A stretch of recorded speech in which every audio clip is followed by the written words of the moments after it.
कोणत्या मंत्र्यांच्या जिल्ह्यात किती बोगस लाडक्या बहिणी आहेत त्यावर एक नजर टाकूया। अजित पवार सर्वाधिक बोगस लाडक्या बहिणी 2,04,000। जिल्हा आहे पुणे। उपमुख्यमंत्री एकनाथ शिंदे ठाणे जिल्हा बोगस लाडक्या बहिणींची संख्या गेलेली आहे 1,25,300च्या घरात। तर राधाकृष्ण विखे पाटलांच्या अहिल्यानगरमध्ये 1,25,756 बोगस लाडक्या बहिणी निघालेल्या आहेत। तर भुजबळ भुसे कोकाटे झिरवळ यांच्या नाशिक जिल्ह्यामध्ये बोगस लाडक्या बहिणी आहेत 1,86,800। या व्यतिरिक्त संजय शिरसाट यांच्या छत्रपती संभाजीनगरमध्ये 1,04,700 इतक्या बोगस लाडक्या बहिणी या सापडलेल्या आहेत। हसन मुश्रीफ आणि प्रकाश आंबेडकरांच्या कोल्हापूर जिल्ह्यात बोगस लाडक्या बहिणींची संख्या गेली 1,14,000च्या घरात। तर मुंबई उपनगरात अर्थात पालकमंत्री आहेत आशिष शेलार, इकडे बोगस लाडक्या बहिणीची संख्या 1,13,000। तर देवेंद्र फडणवीसांच्या नागपुरात बोगस लाडक्या बहिणी सापडलेल्या आहेत 95,500। तर रायगडमध्ये आदिती तटकरेंच्या जिल्ह्यामध्ये बोगस लाडक्या बहिणींची संख्या गेली 63,000। तर बीडमध्ये पंकजा मुंडेंच्या जिल्ह्यात बोगस लाडक्या बहिणी आढळून आल्यात 71,000। बाबासाहेब पाटील यांच्या लातूर जिल्ह्यात 69,000 इतक्या बोगस लाडक्या बहिणी सापडलेल्या आहेत, आढळून आलेल्या आहेत। पहा, आताची सर्वात मोठी बातमी आपण पाहत आहोत। कोणत्या जिल्ह्यात किती लाडक्या बहिणी अपात्र झालेल्या आहेत हे आपण आत्ताच पाहिलं, परंतु ह्याची यादी कुठं आहे, तुम्हाला अपात्र यादीतून पात्र यादीत येण्यासाठी काय करावं लागणार आहे। कारण बघा, ऑगस्ट महिन्याचा हप्ता फक्त ह्याच लाडक्या बहिणींना मिळणार ज्या लाडक्या बहिणी अर्ज पडताळणीमध्ये पात्र असणार। कोणत्या जिल्ह्यांपासून वाटपाला सुरुवात होणार, कोणत्या लाडक्या बहिणींच्या मोबाईलवरती मेसेज येणार, कोणत्या लाडक्या बहिणी इथं बाद होणार, हे संपूर्ण माहिती आपण ह्या व्हिडिओमध्ये पाहणार आहोत। व्हिडिओ खूप खास असणार आहे, व्हिडिओ संपूर्ण पाहायचा आहे, चॅनलला सबस्क्राईब करून घ्यायचा आहे। बघा, सगळ्यात महत्त्वाचं म्हणजे काय तर राज्यात आता एक मोठी मोहीम सुरू झालेली आहे, ती म्हणजे लाडकी बहीण योजनेची अर्ज पडताळणी। वारंवार याच्यावरती प्रश्न उठत आहेत की लाडकी बहीण योजनेचे आता अर्ज पडताळणी का करत आहेत, तर त्याच्या मागचं कारण असं आलेलं आहे की लाडक्या बहिणींची बोगस जी संख्या आहे ती आता 50 लाखापर्यंत गेलेली आहे। तर भरपूर लाडक्या बहिणी याच्यामध्ये पात्र नसताना देखील ह्या योजनेचा लाभ घेत असताना सरकारला समजलेला आहे। तेव्हा देवेंद्र फडणवीस यांनी म्हटलेलं आहे की आम्ही ज्या लाडक्या बहिणी पात्र नसणार यांचा जो लाभ आहे तो आम्ही बंद करणार आहोत। हो, त्यांनी स्वतः काल माध्यमांशी बोलताना सांगितलेलं आहे। बाकी लाडक्या बहिणींचा चेक आम्ही हा डिपॉझिट करणार आहोत हे सुद्धा त्यांनी सांगितलेलं आहे। ज्या लाडक्या बहिणी अर्ज पडताळणीमध्ये बाद होतील त्यांना इथून पुढे या योजनेचा लाभ हा बंद होणार आहे। हे सगळ्यात आणि महत्त्वाची बातमी आहे, लक्षात घ्या, कारण ह्याच्यामध्ये आकडा खूप वाढत जात आहे। काल आकडा 30 ते 40 लाखामध्ये होता, आज पुन्हा तो वाढत चाललेला आहे। दिवसेंदिवस हा आकडा वाढत चाललेला आहे। याच्या मागची कारणे काय आहेत, स्वतः मुख्यमंत्री आणि उपमुख्यमंत्र्यांनी सांगितलेलं आहे की लाडक्या बहिणींचं जे काही आर्थिक नियोजन आहे, म्हणजे आर्थिक जे त्यांची परिस्थिती आहे ती वाढत चाललेली आहे, म्हणजे ते दिवसेंदिवस चांगले होत चाललेले आहे। त्याच्यामुळं हे एक आनंदाची बातमी आहे।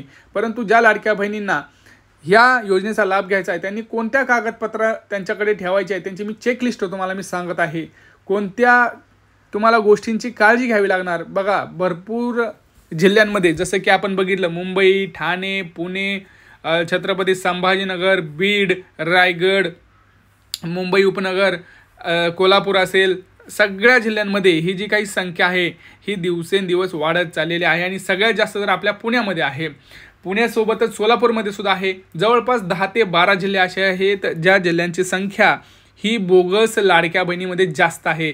याच्यावरती सरकार लवकरच कारवाई सुद्धा करणार आहे। परंतु लक्षात घ्या, ज्या लाडक्या बहिणी खरंच पात्र असतील यांना एक महत्त्वाची बातमी मी पुढे तुम्हाला सांगणार आहे। बघा, अंगणवाडी सेविका तुमच्या जेव्हा घरी येतात त्या तुमचा असं बरोबर तुम्ही जसं व्हिडिओमध्ये पाहताय तसं समोरच तुमच्या बसलेल्या असतात, एक फॉर्म त्यांचा चेकलिस्ट असतो, ते बरोबर चेक करत जातात की तुमच्याकडे हे गोष्ट आहे का, ते गोष्ट आहे का, ते गोष्ट आहे का। आता त्या कोणत्या गोष्टी चेक करतात एक थोडक्यात एका मिनिटात मी तुम्हाला सर्व गोष्टी माहिती करून सांगतो आहे। बघा, स्वतः मुख्यमंत्री आणि उपमुख्यमंत्री एकनाथ शिंदे यांनी सांगितलेलं आहे की आम्ही कोणत्याही लाडक्या बहीण योजनेची जी पात्र असेल तिचा लाभ आम्ही बंद करणार नाही आहोत, उलट तिला आम्ही जास्त पैसे देणार आहोत, उलट त्यांना आम्ही अजून चांगल्या संधी देणार आहोत। त्यामुळे बाकी लाडक्या बहिणींनी घाबरायचं कारण नाही. त्यामुळं त्यांनी काय सांगितलं आहे, फक्त हे 2 ते 3 डॉक्युमेंट द्या, आम्ही तुम्हाला काहीच मागत नाही आहे. कोणते 2 ते 3 डॉक्युमेंट द्या सांगितलेलं आहे. पहिली गोष्ट त्यांनी स्वतः सांगितलं आहे की भरपूर लाडक्या बहिणी रेशन कार्डमध्ये त्यांचं नावच नाही आहे, त्या बोगस आहे, सरळ दिसतंय. त्यांचं अर्ज आहे, त्यांना काही हप्ते गेलेले आहेत, परंतु अर्ज पडताळणीमध्ये आता असं समोर आलं की त्यांचं नावच नाही आहे. रेशन जे कार्ड आहे, पिवळं किंवा केशरी रेशन कार्ड असेल, त्याच्यामध्ये नावच नाही आहे.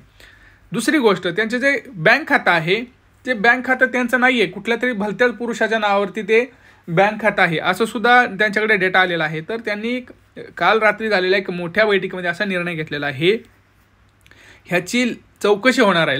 लक्षात घ्या, लगेच अपात्र नाही करणार आहेत ते, ह्यांना अपात्रमध्ये ठेवणार आहेत, ह्यांची चौकशी करणार आहेत की खरंच तुमच्याकडे बँक अकाउंट नाही का, ह्याची चौकशी केली जाईल. आता तुम्ही म्हणाले चौकशी कशी होते, आधार कार्डवरून लगेच समजतं की तुम्हाला कुठलं तुमचं बँक अकाउंट ओपन आहे का, आणि ते असेल तर कधीपासून होतं. जर तुमचं आधार कार्ड बँक अकाउंट पहिल्यापासूनच ओपन होतं आणि जरी तुम्ही अजूनही लिंक केलं नव्हतं तर मात्र तुमचं नाव यादीतून 100% बाहेर काढले जाणार आहे. लक्षात घ्या. दुसरी गोष्ट त्यांनी काय सांगितलं, कोणाला किती रुपये देणार. बघा, ऑगस्ट महिन्याचा हप्ता 1500 रुपये तर फिक्स आहे, परंतु असं काही सूत्रांकडून माहिती येत आहे की सप्टेंबरचा सुद्धा हप्ता 2 हप्ते एकत्र सरकार इथं देण्याचं ठरवत आहे. कारण गौरी गणपतीसारखा मोठा सण तुम्हाला माहिती आहे आपल्या तोंडावर येत आहे आता, आणि लाडक्या बहिणींच्या सुखासाठी सरकार म्हणत आहे की आम्ही 2 हप्ते हे एकत्र आम्ही देणार आहोत. आता ते आपण बघूयात 2 हप्ते येतात का, परंतु मला तर असे वाटते. तुम्ही कमेंट सेक्शनमध्ये कमेंट करा, 2 हप्ते यायला पाहिजेत का, सगळ्यांनी कमेंट करा. बघा, जोपर्यंत सगळे कमेंट करत नाहीत तोपर्यंत सरकारपर्यंत ही माहिती पोहोचणार नाही. सगळ्यात महत्त्वाची बातमी, तुमचं पोस्टाचं खातं असो, तुमचं बँकेचं खातं असो, त्याची KYC करून घ्या. मी खूप महत्त्वाची ही माहिती सांगतो आहे, कारण मी स्वतः बघितलेलं आहे भरपूर लाडक्या बहिणींसमोर बाद होताना. भरपूर लाडक्या बहिणींकडे हे केलेलं नव्हतं त्यांनी, आणि त्यांनी स्वतः कमेंट्समध्ये सांगितलं की हो दादा, तुम्ही ज्यावेळेस आम्हाला हे सांगितलं त्यावेळेस आमचं नाव पात्र लाभार्थीमध्ये आलं, कारण आमच्याकडे ते आम्हाला सांगायला कोणी नव्हतंच की काय करायचं बाबा नेमकं. त्यासाठी मी सांगतोय की नेमकं काय करावं लागणार आहे. तर ह्या गोष्टी खूप महत्त्वाच्या आहेत माझ्या लाडक्या बहिणींनो. हे जो कुणी असू द्या, तुमच्या इथं कुणीही येऊ द्या तुमची अर्ज पडताळणी करायला, परंतु तुमच्याकडं कुठलं रेशन कार्डची KYC, आधार कार्ड अपडेटेड, बँक खात्याची KYC, शाळा सोडल्याचा दाखला आणि उत्पन्नाचा दाखला 2.5 लाख रुपयापर्यंत जर असेल ना, तर तुम्हाला कुणीही या योजनेतून बाहेर काढत नाही. हो, पण फक्त 2 अटी आहे त्याच्यामध्ये. तुमच्या घरी 4 चाकी वाहन नसलं पाहिजे, ट्रॅक्टर असेल चालेल, आणि दुसरी गोष्ट, तुमच्या घरी कुणीही इन्कम टॅक्स भरायला नाही पाहिजे. जर ह्या 2 गोष्टी असतील तर 100% तुमच्या घरी ऑगस्ट महिन्याचा हप्ता हा येईल.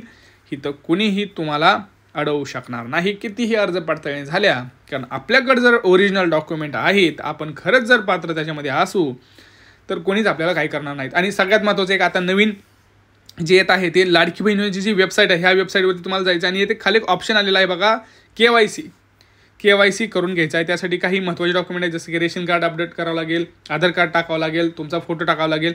ह्या सगळ्या ज्या गोष्टी करतील त्या लाडक्या बहिणींना पैसे लगेच मिळणार आहेत. त्यामुळं ह्या लाडक्या बहिणींनी टेन्शन घ्यायचं नाही.